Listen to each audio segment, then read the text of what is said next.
I want to talk about Big Pharma and how fucked up it is. There's a quote that has been going around for thousands and thousands of years, supposedly, that states, "Give me a group of boys at the age of 7 and I'll show you the man." And there's a reason why they say this. And it's because from when you're born to the age of 7, your subconscious mind is completely wide open.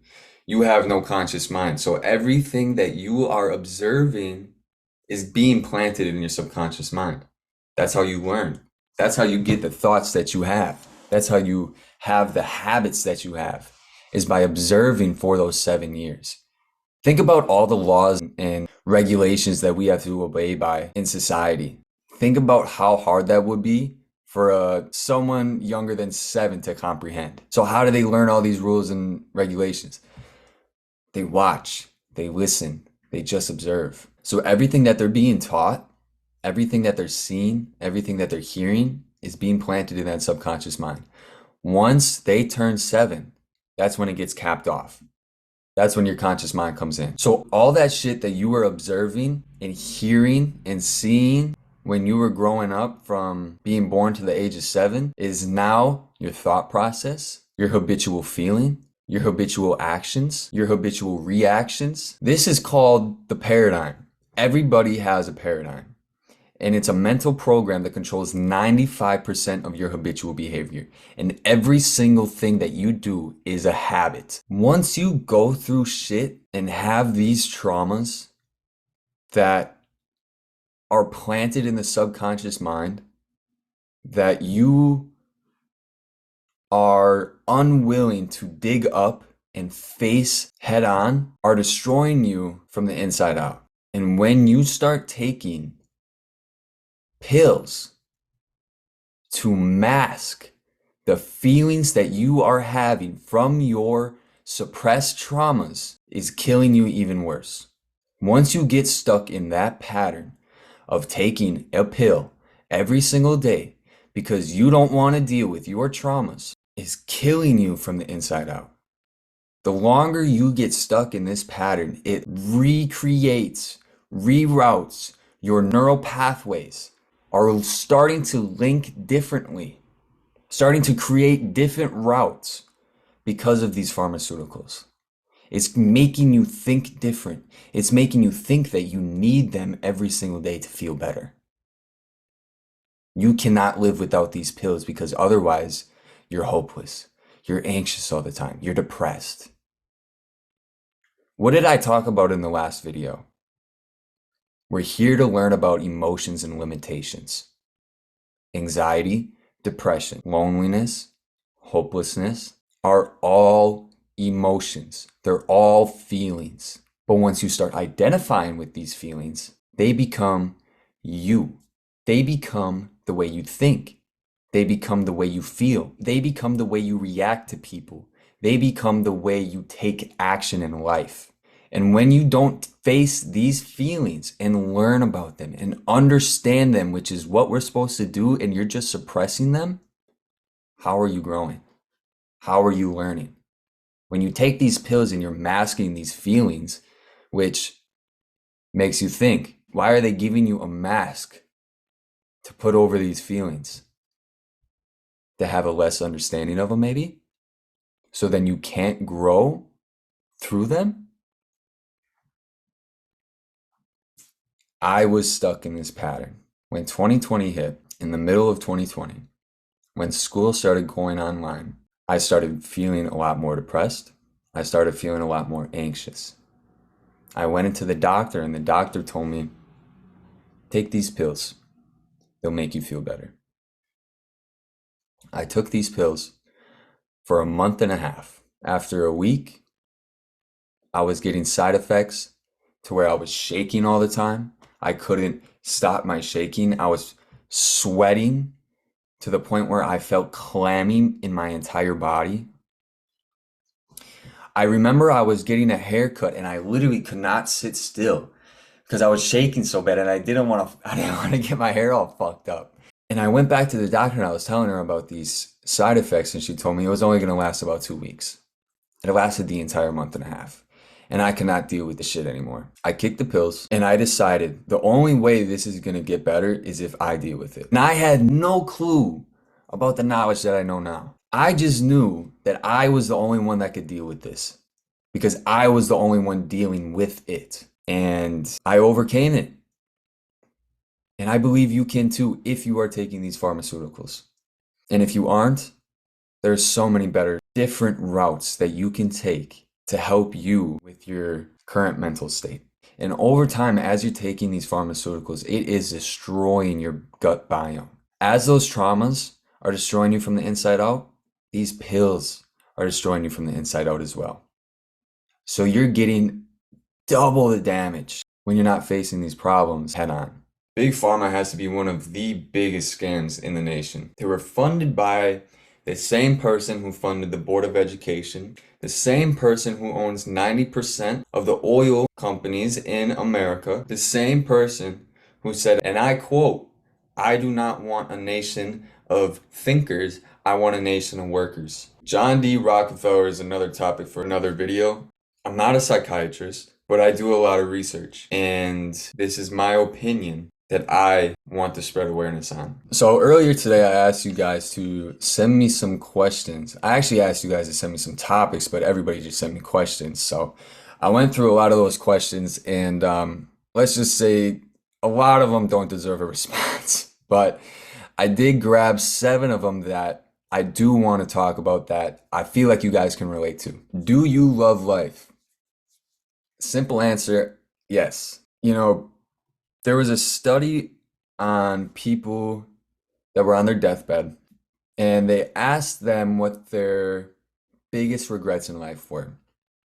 And the 3 biggest regrets in life were picking the wrong occupation, picking the wrong spouse, partner, and not taking enough risks. I wouldn't be in the position I am. I wouldn't be where I am if I didn't take risks. And I'm not where I see or desire myself being, but I know it's going to happen, and it's only a matter of time. I have no regrets because all the experiences, all the connections, all the trials and tribulations, all the feelings and emotions, my actions and reactions in the past made me the person who I am today. And I absolutely love who I am. And I love the idea of who I am going to be. And that's why I love life. How can I have peace of mind? I want to give you the definition of what peace of mind is first. And it's the absence of mental stress or anxiety. For me, what helped me the most of having the absence of mental stress or anxiety, yes, I will feel anxious sometimes. It happens. I do feel emotions, but I don't stay with those emotions and I don't identify with those emotions because emotions come and go. What helped me the most is 1, not giving a fuck. People stress about the littlest shit all the time. And when you start just letting shit go, it gives you a mental ease on, wow. I would look at situations where I would react one way to this situation, but now I react a different way. And I look back on how I would react and think, wow, that wouldn't have helped me anyway. What is the point of stressing over something so small? What is it going to do for me? It's going to make me feel worse. That's what it's going to do. It has no benefits to it. Let shit go. Don't hold grudges. It's only holding you back, really. It's making you not deal with the problem at hand. You're suppressing that emotion that you have with those people, with that person. Forgive and just let God. Forgive and let God. You ever hear that quote? Forgive and let God. There's the law of karma. Everybody has karma. We live in a boomerang universe. What goes around comes around. Okay? You don't have to deal with it with revenge. You don't have to deal with it with holding these emotions inside because they did something to you. Yes, it could have been fucked up. But what is it doing? What is it benefiting with you just holding on to it? It's really not doing any good. And you need to deal with that. There's a quote that I actually read today, and that's awesome that I got this question. And I had to write it down, and it stated, "Nothing can disturb your peace of mind unless you allow it." Nothing can disturb your peace of mind unless you allow it. And that's literally what I was just talking about. Stop giving a fuck. It doesn't matter. It really doesn't matter. Everything works out in the end. Do you have any piercings? I actually do. I have both my ears pierced. I can't remember which ear pierced in second grade, and then a couple years after I got the other one, but I don't wear my earrings because I don't want to. How do I build connections? Sales, brother. If you really want to build connections, network marketing and sales, man. Network marketing has built me such a network that I can literally hit up anybody about my mentality, anything I want to learn about spirituality, how to become better physically, how to grow intellectually, how to become a better salesman. I have all people in different categories that I can reach out to because of the connections that I built from traveling so much. I traveled more last year than I ever have in my entire life combined. And it was because of the opportunities that I got and the connections that I built inside of network marketing. The best place to network and build connections is the gym. It's the best place to build connections. One, you're around like-minded people. Two, you're with people that want to become better. Most people that go to the gym are disciplined. These are traits that you want to surround yourself with. And it's so easy. Just start it out with something small. Don't bother them while they're in the middle of a set. But if they're not busy or, they're just walking around or something, just be like, "Hey man, I like your shoes." Or, "Hey man, you need a spot?" Something small. You just build off of that. "Where are you from? You've been around here a lot. I haven't really seen you a lot." Or, "Where are you from? I see you a lot in here. You in the area?" Always talk about them. Never talk about yourself. People love talking about themselves. So the more you're talking about them, the more they're going to feel comfortable and they're going to want to talk to you more. Do you like Marvel? I was really big into Marvel growing up because my dad was. My three top superheroes are Wolverine, not in any order. Wolverine, Batman, and Iron Man. And I'll tell you why. Wolverine is because he's a badass and he can't die. Well, I guess he can, but Batman and Iron Man were my and still are my favorite superheroes because they're so realistic. They're so attainable. You can become a Batman and Iron Man. They don't have superpowers. They're super fucking smart and they're rich as shit. You can become that. Sure, they were handing money down from their parents, businesses from their parents, but they still had to put the work in. You know how many people are handed opportunities that are born in it and do absolutely nothing with it and they become fucking bums? It's about what you do with the opportunity. Anybody can be a Batman and Iron Man. And that's why those two are my two favorite superheroes, is because I look at it as that can be me one day. Rich as shit, super fucking smart, literally helping people and saving the world. Are you insecure? If so, you shouldn't be. No, but I was definitely in high school. The summer between eighth grade going into freshman year, I went to Hawaii, and when I came back, I actually, I don't know if you can see it or not, but I got a white spot that I wasn't born with. Um, and it came back, or it happened when I came back, and I went to a dermatologist and everything, and It's just loss of pigmentation in the hair follicles. Could have been from me getting hit, could have been from, I don't know what it could have been from. So I was really insecure about that when it started happening. I remember going to the county fair and literally turning my head certain ways so then girls couldn't see it and shit. And I was really insecure about it, but you know, this goes, this ties back to having peace of mind. I just started not giving a fuck because it would make me act different around people because I didn't want them to see it. And yeah, I don't give a fuck anymore. What am I gonna do about it? My mom actually wanted me to color it and shit with her little eyelash liner or whatever. For what? To hide a little white spot in my fucking head, dude? Come on. Give a fuck. So, yeah, no, I'm not. How do I become more financially stable? Well, number one, learn how money works. And once you learn about how money works, you're going to learn that it's bullshit and you're going to be even more pissed because you're fucking broke and you need it. After that, work a job.